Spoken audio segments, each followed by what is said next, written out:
All right, welcome everybody to the first episode of the Dad Life podcast. My name is Justin Brooks, and I'm very excited to do this. I've got a phenomenal co-host with me today. His name is Stu, Hey, and I'll let Stu introduce himself. Yeah. well, thanks very much, Justin, and thanks for the great intro. So, with me is my friend and yours, Mr. Dale.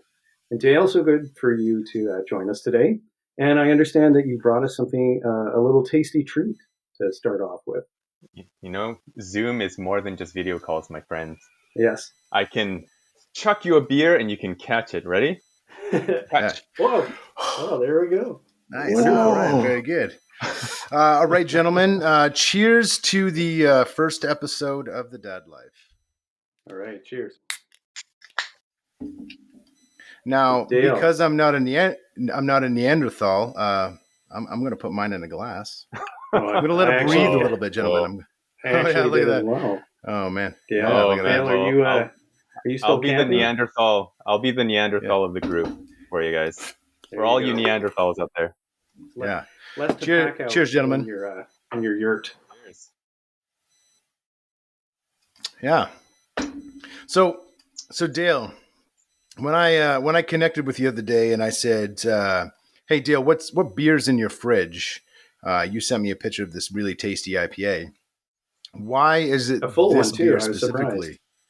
Yeah, it's unbelievable. I can't believe it was still there. I can't believe you saved it. You also saved it for today. You're a gentleman and a scholar. What made you pick this specific IPA? Well, I wish I had some deep answer for you there, but literally my mother-in-law brought it over last week when she dropped off food and she thought I could use a beer.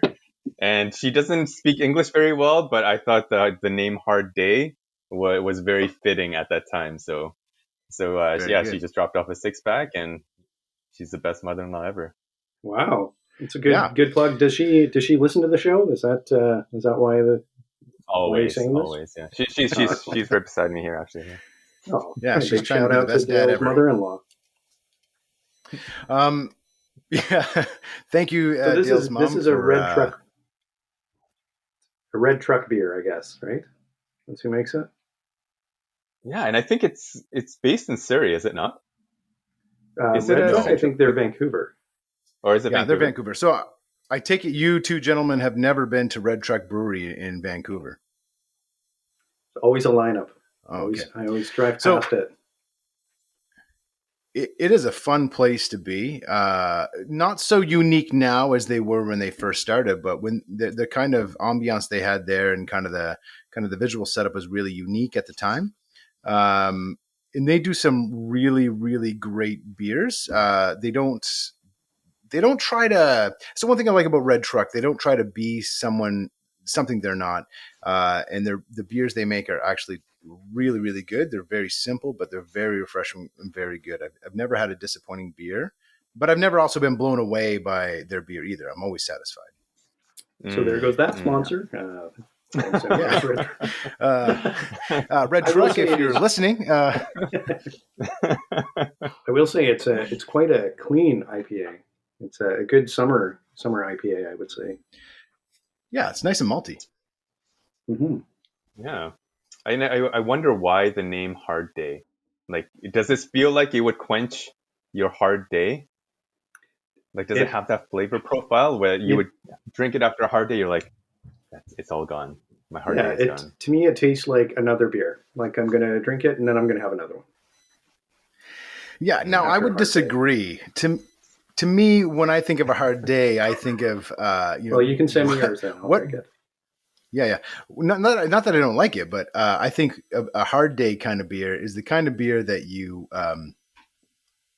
have when you come home and you slam one, and then you start to sip and enjoy the other one. Yeah, that's exactly what I would do with this one. Yeah. Well, not me. exactly. I It's a don't little slam bit. beers, but Well, not since my looks like mid-teens. looks like Dale is offline, so we're going to wait for him to come. Oh, there's Dale. Dale's back. There he is. Technology, it's a fantastic thing. It keeps us connected, but we can lose each other for a time period. Welcome back, Dale. Thank you. That was so, I'm glad. Thanks. No, that was so funny. Yeah, it looked like you were gone, Justin. Oh, really? Yeah. Wow. Anyway, technology. Well, let's keep this train rolling, gentlemen. I totally recommend you guys checking out Red Truck. They do some really good food there as well, and I've never really had a bad experience there. So yeah, good choice, Dale's mother-in-law. Thank you. Shout out.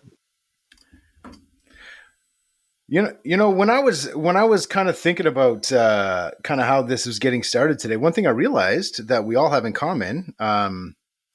Is that we all have a son and a daughter. Mm-hmm. Oh, that's right.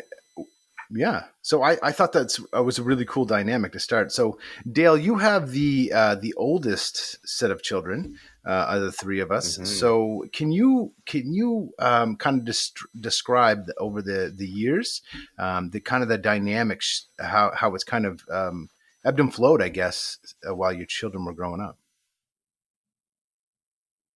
Oh man, how long do you have? Yeah, I mean, I definitely have been in the race a bit longer than you guys.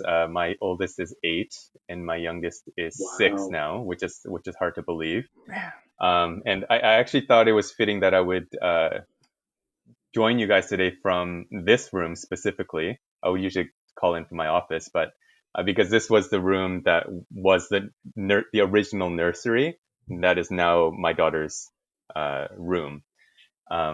So it's hard to believe that it was 8 years ago that that journey started for us, and uh, the ebbs and flows. I mean, I think that's a mild way to put it. It's been such a blur. It's been such a blur, though. I gotta say, like if I were to say like what that experience has been like so far, it's been such a blur. Like there's just so many, as you guys know, right? Like the days just feel so quick, Mm-hmm. Well, and days are long, but the almost weeks are quick.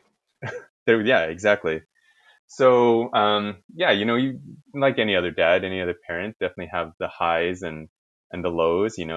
Just those moments where you see your kids walking for the first time, or going to school for the first time, or hugging each other as siblings, and actually loving one another and not fighting. Like those are the moments that you really live for and you cherish and hopefully capture on camera. Um, but there's the pits of it too, right? Like I do not miss. I know you guys are in Babyland. I do not miss waking up in the middle of the night at all, and I'm so glad those days are behind me. But there's a lot of things. There's a lot of things that I do miss about those days as well, right? Like the cute, just like toddler jabber wabber, whatever they say, and their eyes are so filled with wonder, and yeah, so it's been a fun ride, but I'm glad that I'm in the phase I am now for sure. Yeah, I will agree. I don't necessarily like the sleepless nights, but one thing I actually love, and I'm going to miss because we're not having any more kids. So this is it. This is it for me. So, listeners, Mm. if you don't already know, I've got a 2.5 week old at the time of this recording. So, um, yeah, I love even though I'm exhausted, going out to the couch and just holding my newborn daughter as she stares at me. And there's no sound, there's not a lot going on. She's just taking everything in, and it's those quiet moments that you want to cherish because you're never going to get them back, right? Mm. Mm-hmm. Wow, I did not intend for it to go this deep and emotional already, but Mm-hmm. um, yeah, and that's great. And Stu, you can attest. You've got a little boy too, who's only a few Mm-hmm. months old. Yeah, he's 4 months old, and when we brought him home actually the same day he was born, and my daughter was lucky enough to still be awake, so she actually uh, went and greeted him as soon as we came in the house, and was just in love with him like that same day. So I count myself quite lucky that they get along so well, at least at this stage in the 4 months that they've been together. But I don't know. What about you, Dale? What kind of experience did you have with when your daughter was born with your son? Was it love at first Well, I sight, or mean, was it? oh, between the two of them, Yeah. yeah, I for sure. Like my son at the time, like it's hard to believe he was only 2.5. But Right. at the time, I thought he was so old, and not super old, obviously, but that he had a grasp He should have had a of the job by then, world. is what you're He saying. should have had a job by Yeah. then.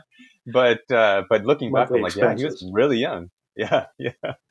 But he was really young, so from what I remember, he like obviously loved her, but didn't fully comprehend, Hmm. who this little blob was that joined the world. And but I would say now it's really fun to watch, right? Because if you fast forward like 5 6 years, you start to see like they have language now. They can get angry at one another. They can somewhat reason together. So but that couldn't have Philosophical happened. debates and stuff like that. These philosophical Yeah, debates, yeah, it's really good. exactly, about which Pokemon is the best, Yeah. and TED who should Talk get the Xbox discussions. first. Yeah, yeah.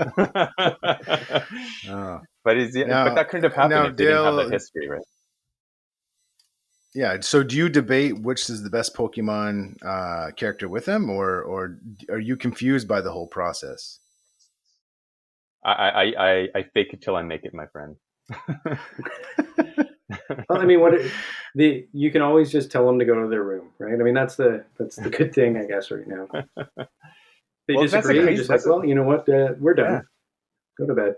but but that's the wild thing about Pokemon is there's so, and I'm not sure if either of your kids are into it yet, but there's just No. so much to the world of Pokemon. It's absolutely actually astonishing to see my son like know all the names, their like skills, their types. Like it's just crazy. It's just the child's mind and how much it's able to absorb. Like it's just Wow. fascinating to Oh, watch. Yeah, and Pokemon is like a perfect world to I'm introduce them to. hoping. Yeah. Yeah, just hoping that they want to watch Power Rangers. I would rather Power Rangers. I'm hoping Power Rangers, right? And so then we can all talk about like we can morph and do all the poses and that sort of thing, which I think it's fun. It'll be fun. Now, are you talking Um, about the original Power Rangers? Well, what I call the original, the stuff I grew up watching. yeah, Where it was absolutely. like That was like, all of a sudden cut to Japan, like for yeah, the fight yeah, scenes. Yeah. absolutely. And they didn't really. Their power suits were just like like tin foil or whatever that material, really Yeah. loose material is. It wasn't even form fitting. Yeah, it was great. Yeah. Dale, looking back over these last I guess it's 8 years, looking back, what has been the most impactful moment for you being a father? Hmm. The most impactful moment. You know, that's a hard question to answer because like our kids are still young enough that there hasn't been like these earth-shattering moments. But I think what comes to mind for me right now that I would share is those moments where I failed as a dad, Hmm. like where Mm, I yelled at them or like just let my temper get the best of me, and then having to sit down with them and just try to explain like what happened, why that happened, to even ask for their forgiveness and for them to kind of learn about that concept. I would say those have been probably some of the more beautiful moments that we've had together, like one on Hmm. one with each of my kids. Um, but I mean, from a pure experience standpoint, for sure, taking them to Disneyland, that was mind blowing to watch them and be with them, and and just the wonder that it opened up for them, Yeah. How old were they when they went? Because like I feel they Uh, have to be old yeah, enough to understand and yeah. comprehend the $11 you know donut or whatever like that. And Daddy had to work many hours for this, but also not so old as to like want to borrow the car at the end of the day. Yeah, So yeah. like Well, I don't. They still remember everything about it, and my oh daughter wow. was only 4 at the time, barely 4, and then Joshua was barely 7. So it was Hmm. that, and they still remember it. So, but I think if we went out a year earlier, then maybe my daughter wouldn't have remembered it. But she remembers everything. Right.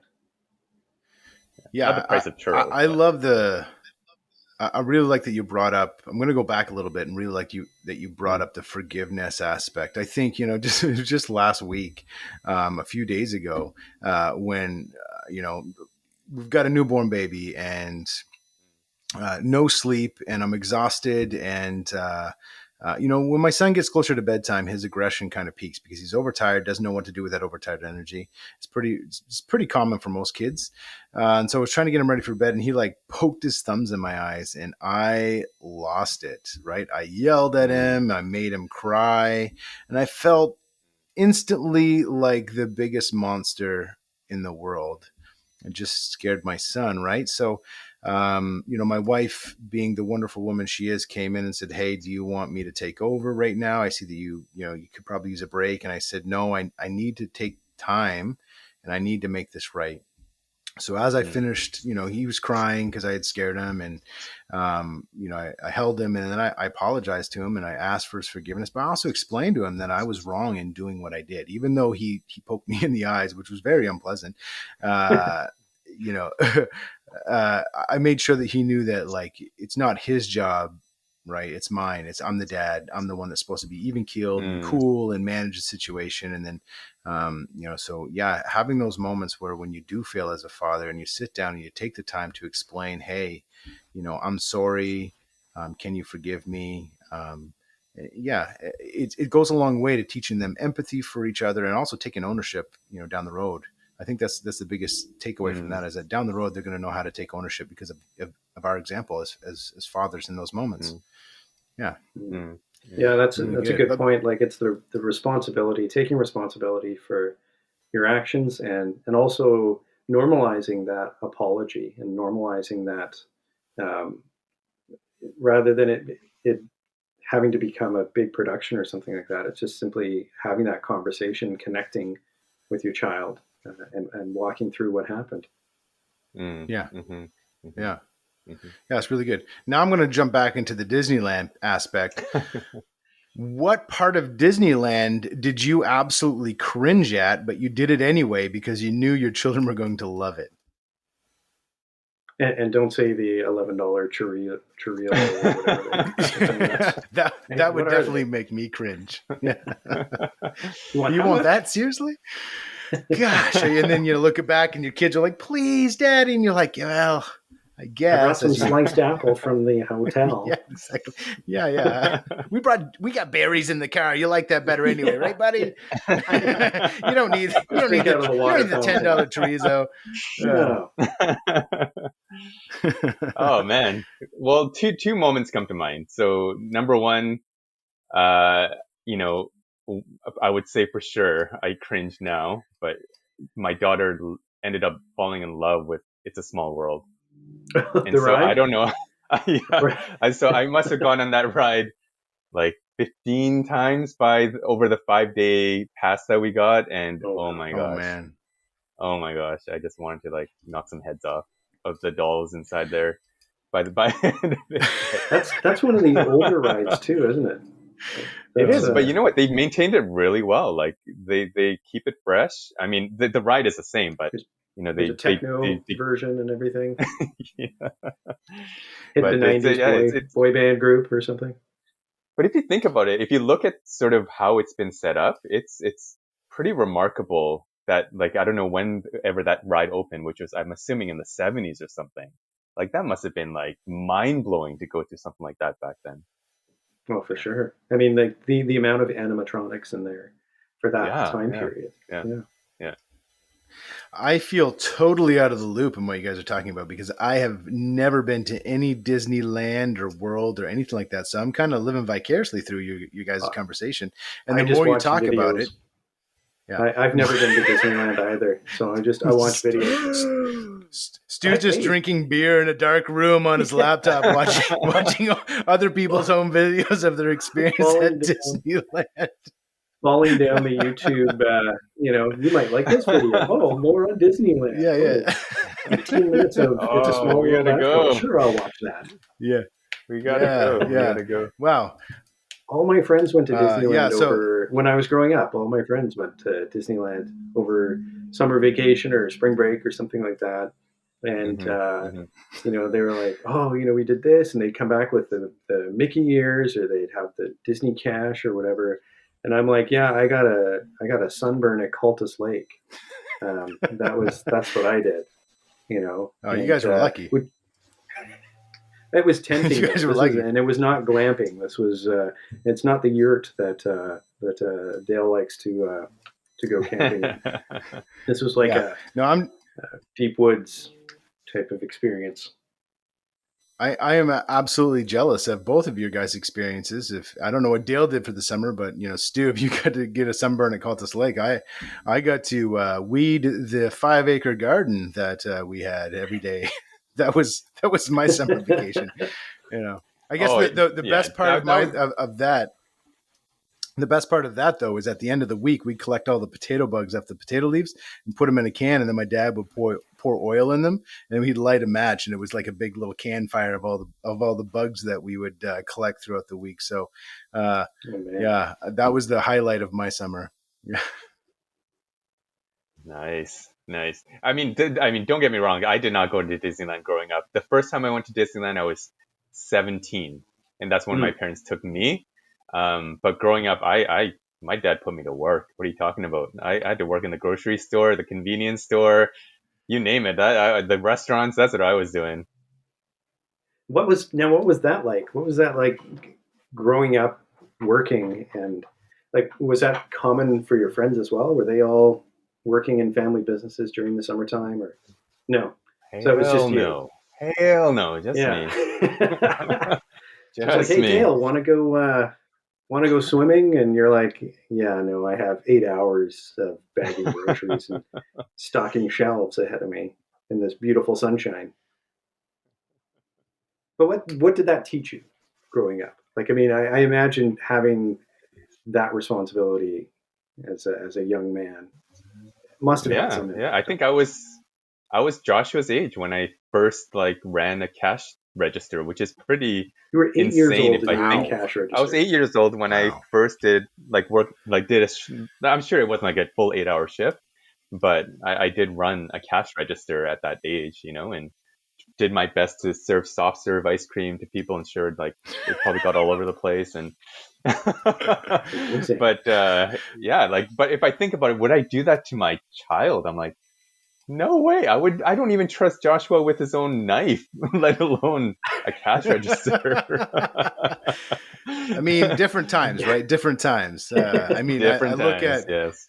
I look at what I mean, I don't really recall too much of, my son's 4. I don't really recall what life was like for me at 4.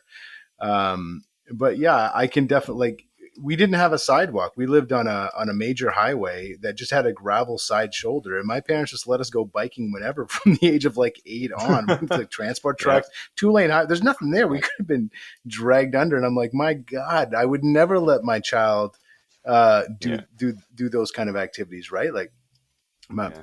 so looking back on your childhood, can you reflect a little bit on the relationship you had with your father versus the relationship you have with your son or your daughter? Mm-hmm, mm-hmm. I mean, there in many many ways, it's very very different, right? Like very different. Growing up as a second generation Korean Canadian, it there was always a language barrier. Hmm. So even that alone was a really challenging thing. Like, and I think, up till probably my teens, that wasn't as much of an issue, but certainly, even today, the language barrier, because even though my dad can speak English, it's not super fluent, and my Korean is just not up to snuff at all. Like I just sound like a gibbering 5 year old, not even a 5 year old, like a 3 year old when I speak it. So the language thing for sure, I think is the biggest thing, and I think really has taught me the critical role that language plays in any relationship, right? Let alone your child, the relationship that you have with your child.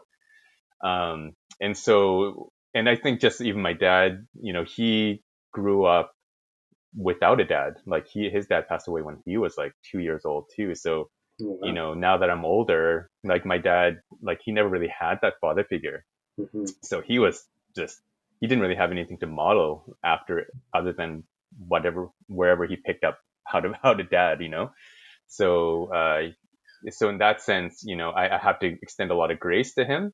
But yeah, we butt heads all the time. And like you said, Justin, like parenting styles back then were so different Yeah. than parenting styles today. And I feel like the way that our parents decided to parent us, like whether it was the way they disciplined or the way that they tried to relate to the kids, they just didn't know any better. They really didn't. Yeah. And that just always rubbed friction to how we saw our friends raised. Like even my friends, like I would see them interact with their parents. I'm like, that's nothing like how I interact with my parents. Like nothing like it. And so, but there was a lot of that, just like that friendship stuff between the parents and the child that I longed for that I just couldn't have with my dad. So, so for me and Joshua now and my daughter, it's an interesting space because there's a lot of ways that I'm different than my dad, but I find some of the qualities that I wish didn't exist in me, I definitely learned from my dad. Mm. So, Yeah. and it's sort of those things you're like, oh my gosh, like I'm just doing exactly the things that my dad did to me, Yeah. and it's Kind, just it's Uh, scary how automatic it is. Yeah. yeah. they kind of It's become our ingrained in us, parents, I right? guess. Yeah. And on that point, though, what are some good things, right? So, what are some good Mm. things that you notice that you do similar to your dad, or some of the things that your dad did that you I don't know if you're able to incorporate now, but you're hoping maybe to as your kids get older that you want Mhm. to do that that your father did for you. Mhm. Mhm. Yeah, I mean, I was reflecting on this earlier this year because I turned 40 in October, and Yay! I was reflecting, what was my dad doing when he was 40? No. And he had already moved across the world to come to a foreign place like this. He opened up, I think he was probably on his third business by that point, plus had like years of welding in Fort McMurray, trying to navigate a foreign land. And I'm thinking like I'm 40 and what have I done that's even comparable to that? Like I've been so Yeah. sheltered in that way. And so like that I had this moment of huge respect for my dad for taking that leap Mm-hmm. of faith that he did. And I don't really even know the full backstory as to why he decided to, you know, move to another country. But it's just I have nothing but respect for him to do what he did and to give me the life that I have now.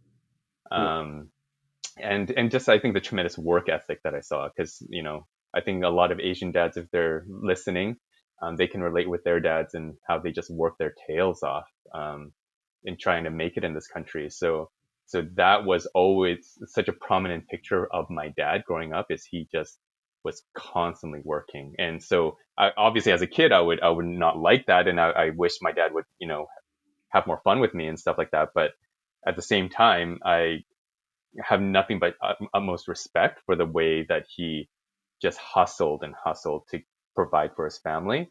And Mm-hmm. that really rubbed off on me in terms of like how much I value work ethic in people and how important sort of that grinding and that hustle mentality really is to make it in this world. So, Yeah. It's Very not cool. easy being an immigrant in any country, and hmm when hmm you throw in the language barrier. Yeah, kudos to all the immigrants that have come from other parts of the world to come to Canada for a better life and had to just grind, nonstop grind, so they could just put a roof over their head and food on the table for their family. So yeah, raise a toast to your hmm dad for sure. Um, Mm-hmm. hmm yeah, I guess the other thing I was thinking when you were talking about this, one of the things that another thing we all have in common is that, well, Stu and I are Caucasian. We have Asian partners, right? So, um, yeah, that's right. and so while we are not directly affected by some of the political kind of the political spheres that are on, or like the political I don't know. I don't really have a good term for it, unfortunately, but just kind of The temperature, I guess. the temperature. That's a great word, Stu. Yeah. How I get nervous sometimes, like when my wife has got to take the SkyTrain into work into downtown, and she was like 8 months pregnant. I was nervous Mm, that she was going to go there, right? So, what mm. is it like in this environment for you as an Asian father, knowing the kind of the temperature and the climate right now? How does that kind of settle and sit with you? Yeah, the funny thing is, it's not until recently that I've become more aware of it. Um, and it's obviously because of the things that we've been seeing on the news and just all these hate crimes that are happening all over North America. And even I think one of our friends on Facebook posted this article about Vancouver being the anti-Asian hate capital of North America, and then that just even puts Totally things blows me into away. more. Yeah, that blows me away, and because I've just never experienced Vancouver that way, but I know some people for sure, obviously, have. So I think just having it in my rearview mirror or just even in front of me right now, it's I'm definitely more aware, and I'm more curious if my son or my daughter are experiencing any racial stuff. Because I know for me, when I was growing up, I might have experienced racial stuff, but it was never like super overt racism and like bullying and like very aggressive behavior. It was a lot in like microwaves. So I wonder sometimes now if my kids are experiencing that, but they haven't reported anything like that yet. So it hasn't been like it has, knock on wood, it hasn't popped its ugly head in our family specifically so far, and I hope it stays that way. But definitely, there's a greater heightened awareness about the threat that's potentially out there, and that it's so unpredictable too, right? I think that's the thing. Is like I've seen some of these videos where I don't know if you guys saw the video. I think it was in the States somewhere. The guy was just walking his baby in a stroller, and this guy, random guy just comes out and just beats on him, like, and it's all caught on camera. And it's like, what? Like that, like the fact that it'd be Hmm. so unprovoked and so random like that just boggles my mind. Yeah, Yeah, actually, it's I hard. read It's deeper heartbreaking. into that. Yeah, I read deeper into that report, and actually, because it was showing uh, uh, terms of hate crime in Vancouver were up like 200% or something like that. And then further in the source document, you actually find that all hate crimes are up over 100%.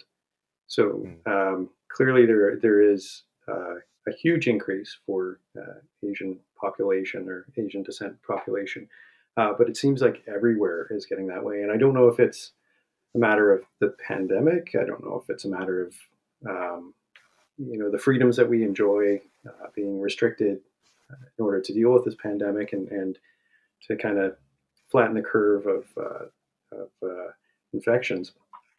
But yeah, it seems that like everyone is just getting angrier, and I mean, mm, certainly just my own observation and comments and stuff like that online, and it seems that there's a lot more anger in it, and there's a lot more kind of you know discourse and gone are the days of like civil disagreement where I can have a different opinion than you do, and we can agree that to me my opinion is correct, and to you your opinion is correct, and we can just live our lives, and we don't have mm-hmm, to.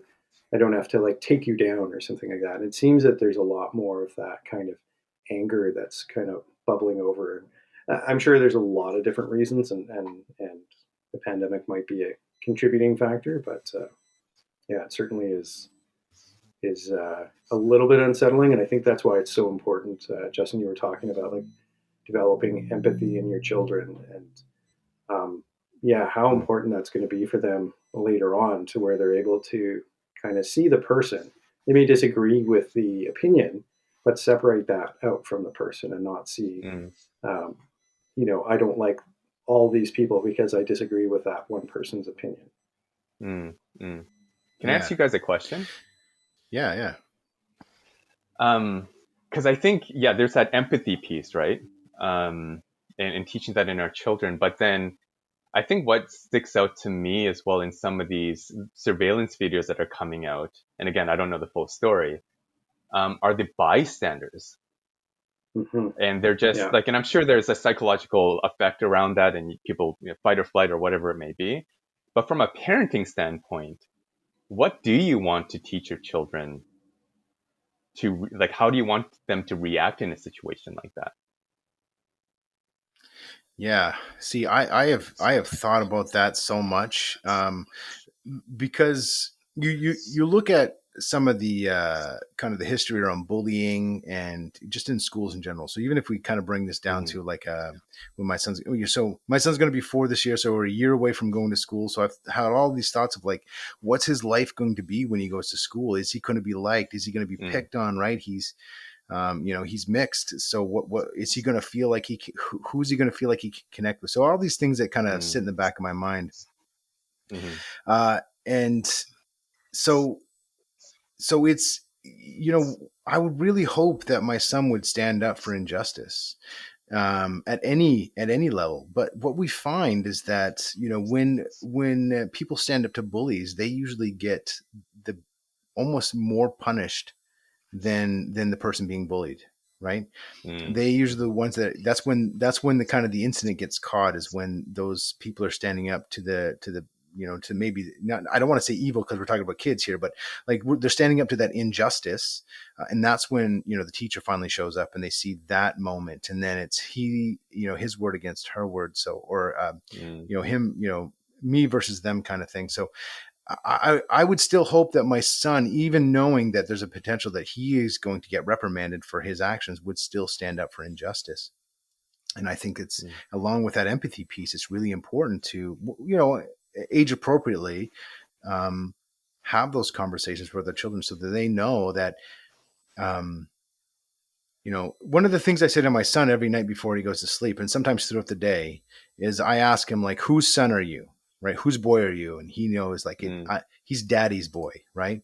And I say, mm, who loves you? And he responds, his job is to respond is like, daddy loves me. And then the last piece is there anything you can do to take my love away? And the answer is always no. So I would hope that in those moments when he knows that he might get in trouble, if he feels in his heart that he's standing up for good, I would hope that he knows that no matter what, I will accept him, and he will not lose my love. He will not lose my respect.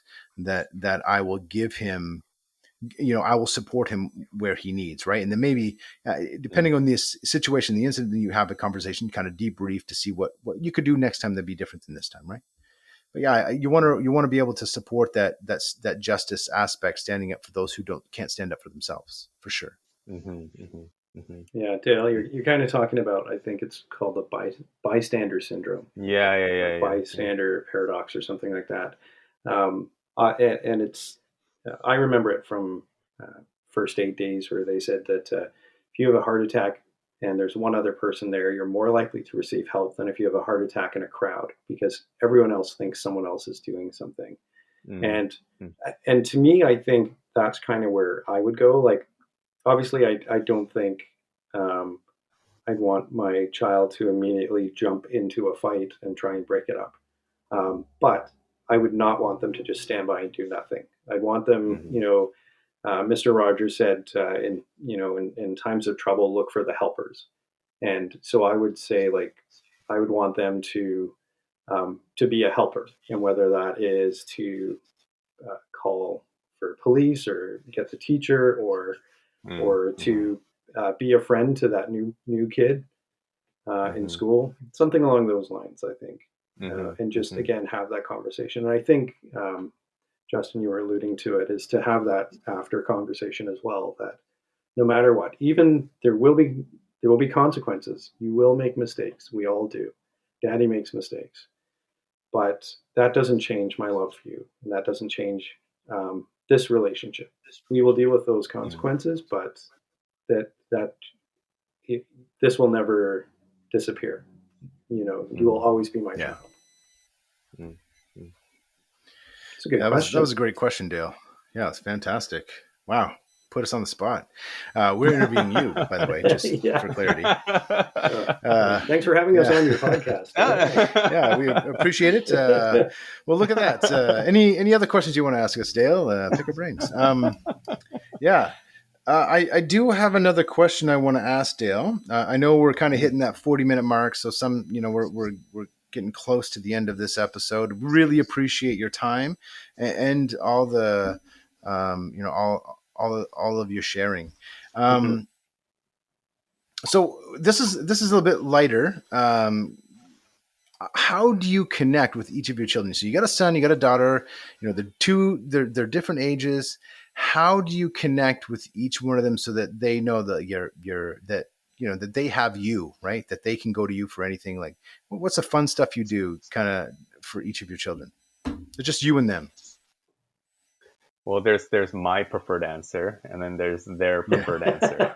Let's put it that way. So my preferred answer in my romanticized world is to go for a walk with them, sit down and have a coffee and share a dessert together, and we're chatting away. Oh my gosh! And we're how old are your children? This is an insight to you're retired. You're retired here. Well, like what's going on here? Like, are they taking you up for daddy up for brunch? Oh, and he left. Oh, we'll get Dale back here in a second. Technology, I tell you. Just as I was getting good. Oh, he couldn't take the heat. He couldn't take the heat. Bye, Dale. Yeah, I guess in lieu of Dale, Stu, why don't you share some of the ways you connect with your kids? Well, I think because my daughter is 2 and my son is 4 months, and so we're not at the point that walks and sharing dessert and all that kind of stuff that Dale was talking about.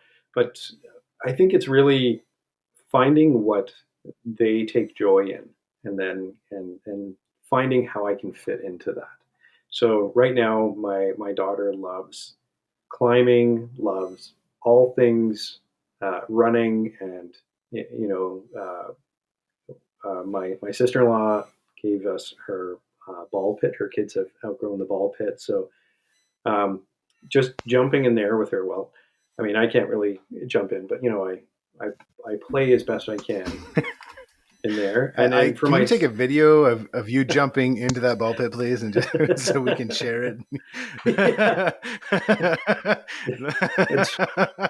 It's a shallow dive. Thankfully, I did my shallow dive in there, so 6 inches of balls that I can fall into.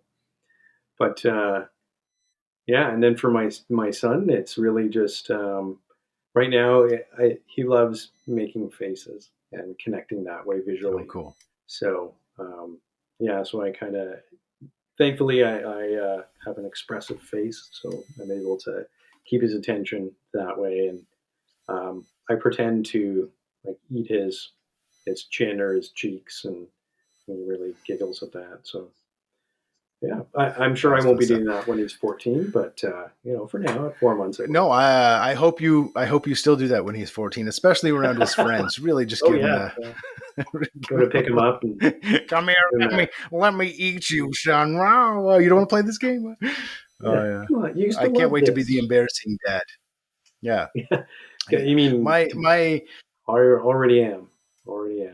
Yeah, my high school football coach had a daughter, and he would tell us how, like on the football team, he would tell us how when his daughter was having like sleepovers or whatever, when she was like 12, 13, 14, and they were playing music, he would like dance by their door and just really embarrass her while her friends were over. And I can't wait to be that dad that just embarrasses my children whenever he can, like shave half my head off or half my hair off, not my head, but half my hair off, and go someplace public with them and act like I'm completely normal, things like that. So ladies and gentlemen, we'd like to welcome back Dale to the program. Dale, thank you for coming back. we were just you were kind of just in the throes of telling us how your retirement plan was going to go with your children, and how they were going to take care of you and take you for like tea and sweets and go to high tea with you or something like that. So, Desserts along the like how, boardwalk. yeah, desserts along the boardwalk as they, wipe your chin a little bit. Maybe, I don't know. How do you connect with your kids, Dale? How do you connect with your children? Well, I gotta say, their love language for sure is video games. So, like the Pokemons, the just anything like that, right? Like my son especially is absolutely into Minecraft and Roblox, and like that's his love Wow. language, right? Like, and that's all he wants to talk about. And sometimes as a parent, that can be annoying. But I've learned from other dads that you just have to kind of bear it and connect with them and just take that as an opportunity to connect with them, no matter how painful it might be for you. That's how they want to relate. So I'm learning that for me. So that for sure is a way for my son. For my daughter, she's more of a quality time person. She loves it when you'll do whatever she asks you to do. So if it's like, I want to go to the park right now, let's go. Like that's her love language, It's and she's obedience. spontaneous that way. So I try my best. It's obedience, yes, Obedience, and yeah. how much you are wrapped. She is wrapped around my pinky finger. And Oh and man.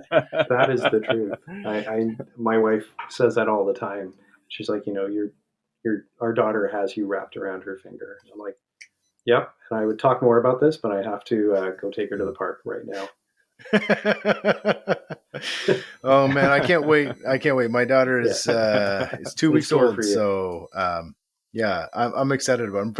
I'm very much looking forward to having a daughter and what that life's going to be like. Dale, I want to ask you one more question before we kind of close down this first episode of this podcast. So is there a piece of advice? So like, hopefully there's some great dads listening that maybe they are looking for, something. Is there anything that you can leave our listeners with today? One piece of advice that you think that would just help them be maybe just achieve that greatness in being a father? Mm, mm. It might sound cliche, and it probably is very cliche to say this, but it's, and I say this because of how fast these 8 years have gone by already. And to think that another 8 years, the second half of Wow, eight yeah. years now, my son's going to be driving. Like that's just how fast time is going to go by. But like, just don't take any day you have, no matter how long the day might feel. Don't ever take it for granted, because they stay this little for only so long, and you'll miss it when it's gone. And so I would say just cherish the moment. Just be present as much as possible, and I think just really understand how much your kids are depending on you. Like it's actually like physiologically and psychologically, there's an attachment there. So always remember that, and it's not a job. It's they're actually depending on you. So be present for That's them, good. Yeah. and that's all they Thank need. you for that, Dale. That speaks exactly to where I'm at right now. Like my wife and I deciding that we're not gonna have any more babies, and I look at my son and how big he is and how far he's grown, and I'm never gonna have those moments back. Right? He's never gonna shrink. He's never gonna go back to being a baby. And same with my daughter. Like while it's painful to be exhausted all day, I'm never gonna get those middle of the night moments back. Right? So I can either as a dad, I can either begrudge Mm-hmm. it, knowing that and complain of how hard it's making my day and how hard it is to go to work or what might be. Um, but if I have a positive perspective on it and knowing that in this moment I'm having a really deep connection with her, it does change my outlook in that moment. Right, it makes it more positive for me. I enjoy it a lot more, and I'm not as tired the Mm-hmm. next day. Right, so that's a sad part of being a parent. At Mm-hmm. some point, Mm-hmm. you realize you don't get that time back. Stu, any final words? Hmm. Hmm. I'm just going to go against the grain a little bit here and say I'm not going to miss the middle of the night stuff. Um, I have been a dad now for just over 2 years, and I've been tired for just over 2 years. And I, but I will say I have a renewed and increased respect for my parents and what they were able to accomplish with three kids. Because I'm tired, and my parents did the same thing, and they didn't have internet or anything like that. So um, yeah, How did they just do it? they would come home, and there was always food, and there was games, and there was three of us were involved in sports and various extracurricular things. So yeah, and they were, as Dale put it, they were present at all of those. Like those are definitely my fondest memories. So I know how important that is in my children. Mm. So yeah, Dale, thanks Awesome. again, Yeah, and thank this your is mother-in-law it. for a delicious beer. Yeah, Yeah, you're welcome. she made a great suggestion. This ends the first episode of the Dad Life. Thank you, listeners, for joining us, and thank you, Dale, for being our first guest. I hope that we get to have you back on the show for another topic in the future. All right, all right. Thanks, Dale. Anytime. My Bye pleasure. Bye. Good luck, guys. bye. Bye.